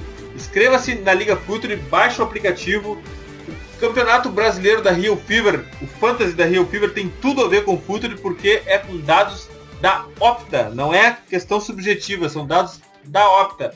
Então entrem na Liga Futre e vamos disputar esse campeonato, porque afinal de contas, quem sabe mais ganha um curso online do projeto Futre Lab. Isso mesmo, campeão da Liga Futre, pense o jogo de fantasy do Real Fever, ganha um curso online do Futre Lab. Link nas nossas redes. Gabriel, tua dica? Primeiro que eu quero dizer que eu não posso ganhar isso porque senão vai ficar sem graça, né? O Posse de Bola FC tá escalado já, tá confirmado para esse início de Campeonato Brasileiro, preparem-se. Agora, quanto à minha dica, Já tô com saudade dele no Ecos del Balão, na verdade, que é o Abel Rojas, mas eu vi um texto dele muito interessante sobre algo que a gente vem falando sempre aqui, na revista GQ, que ele fala como o Barcelona de Messi deixou de compreender a Champions. E eu venho falando isso várias vezes, na verdade, porque o início do texto tem uma frase muito interessante, né, que é: Messi tinha 23 anos quando levantou sua terceira Champions. E aí a pergunta que ficava na época é: dará tempo? O Barcelona vai acabar como o clube com mais títulos de Liga dos Campeões antes da retirada, antes da aposentadoria do camisa 10? Só que o que aconteceu foi o contrário, né? O Real Madrid conquistando 3 das últimas 4, podendo conquistar mais uma agora, 3 vezes seguidas. E o que me vem à cabeça sempre quando eu falo é que a força mental é o ponto preponderante de um mata-mata de Liga dos Campeões. Mais que um time tecnicamente, taticamente bem postado, um time com força mental tem tudo para superar qualquer adversidade. O Real Madrid enfrentou nas últimas 3 títulos 7 jogos onde, no mínimo, as 7 eliminatórias, assim, que estava muito pior dentro de campo, mas Sérgio Ramos, Cristiano Ronaldo decidiu de alguma forma. Então, Toni Kroos, Modric, Casemiro, Isco, enfim, eu acho que é legal olhar por esse prisma, assim, de que o futebol é muito mental e a Liga dos Campeões, ela não é apenas para ser jogada dentro de campo, mas ela é para ser jogada com a cabeça. Graças, Gabriel. Valeu, Dinho, e espero que todos tenham gostado, porque eu, particularmente, aprendi demais com esse Guia do Brasileirão. Tô pronto para esse campeonato. Polito, a dica futeboleira? Minha dica futeboleira não tem nada a ver com guia, mas é um cara que eu preciso elogiar, tá? Porque eu estudei ele, vi uns jogos do Tottenham, me chamou muita atenção. Já conhecia, mas me brilhou, assim, saltou aos olhos, que é o Moussa Dembélé. E daí eu fui pesquisar vídeos dele, textos dele, e achei um do Tifo Futebol sobre o Dembélé e fala muito, assim, sobre eu me identifiquei bastante com o texto. Porque é aquele cara que não aparece muito, mas quando tu acaba percebendo quão importante ele é pro Tottenham, tu fica... te surpreende, assim, é surpreendente. E o texto é muito, muito legal, tá em inglês, mas dá pra traduzir no Google tranquilamente. E fica a dica aí do Tio Futebol, Moussa Dembélé, o jogador sensível. Muito bom mesmo. Graças, Boli. Dale, valeu aí. Vamos pra cima deles. Myron, tua dica futeboleira? Cara, minha dica futeboleira vai ser um texto sobre jogadores sub-23 que podem estourar nesse torneio. É uma coisa que eu gosto bastante. E tem o texto do Dasler Marques na UOL também, que fala sobre a força mental do Corinthians. É uma coisa que vem sendo trabalhada ao longo do tempo com o Carille. E essas são minhas dicas, e foi um puta podcast, o time que a gente montou é espetacular aí. Espero que vocês sigam com a gente no Brasileiro, porque a gente vai preparar muito material para vocês desse campeonato que vem chegando e merece nossa atenção, merece a atenção de todos. Tchau, tchau. Até uma próxima aí, vamos que vamos. Tamo junto. E nunca esqueçam os podcasts futeboleiros do Futuri, o The Pitch Invaders e o Entre Linhas, com Renato Rodrigues e Léo Miranda, que passaram por aqui hoje. Estão no iTunes, no SoundCloud, no YouTube, assine nosso canal, assine nosso feed, receba nosso conteúdo futeboleiro on demand. Aos invaders que nos ouvem pelo iTunes, aquela moral, isso é importante para posicionarmos melhor nas buscas e aumentarmos o alcance da nossa invasão. Sigam também nossa playlist futeboleira, hashtag WeLoveFootball do Futuri FC no Spotify, curtam a melhor galeria de futebol cultura do Instagram do perfil Futuri FC. E fiquem de olho no nosso Stories, a qualquer momento o Myron aparece por lá. Invadam também o nosso site futeboleiro, www.futuri.com.br, certamente o site com conteúdo mais profundo sobre futebol no Brasil. Vamos invadir o YouTube, acessem agora, Futuri FC, inscrevam-se no canal, curtam nossos vídeos, ativem o alarme para notificações sobre novidades. E nos encontramos por lá toda segunda-feira à noite, já clássico, 9h30 da noite a gente está lá para trocar uma ideia. Futeboleiros, nós somos o Projeto Futuri e temos um convite para vocês. Pense o jogo. Abraço e até a próxima invasão, The Pitch Invaders.